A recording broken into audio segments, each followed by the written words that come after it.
আসসালামু আলাইকুম রহমতুল্লাহি ওবারাকাতুহ। সম্মানিত দিনী ভাই ও বোনেরা, আল্লাহ তাআলার একটি গুণবাচক নাম রয়েছে। এই গুণবাচক নামটির উপর প্রতিদিন আমল করিলে আল্লাহ পাক রব্বুল আলামিন আমাদের যে অতিরিক্ত স্বপ্ন দোষের একটা রোগ রয়েছে, এই রোগ থেকে আল্লাহ তাআলা আমাদেরকে শিফা দান করবেন। তো আল্লাহ তাআলার সেই গুণবাচক নামটি পড়ার নিয়ম হলো, ঘুমানোর পূর্বে মাথায় হাত রেখে আল্লাহ তাআলার গুণবাচক নামটি যদি 11 বার পড়া হয়, তাহলে আল্লাহ পাক আমাদেরকে এই রোগ থেকে শিফা দান করবেন।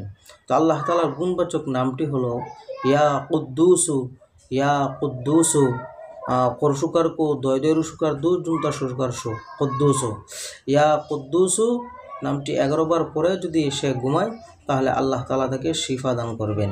এটা অত্যন্ত একটি পরীক্ষিত আমল, 100% একটি পরীক্ষিত আমল। আমরা আল্লাহ তাআলার উপর বিশ্বাস রেখে, পরিপূর্ণ তাওয়াক্কুল রেখে যদি এই আমলটি করি, তাহলে আল্লাহ পাক আমাদেরকে শিফা দান করবেন। সম্মানিত দিনী ভাই বোনেরা, এরকম আমলের ভিডিও পেতে আমাদের চ্যানেলটি সাবস্ক্রাইব করে আমাদের সাথেই থাকুন। আসসালামু আলাইকুম রহমতুল্লাহ।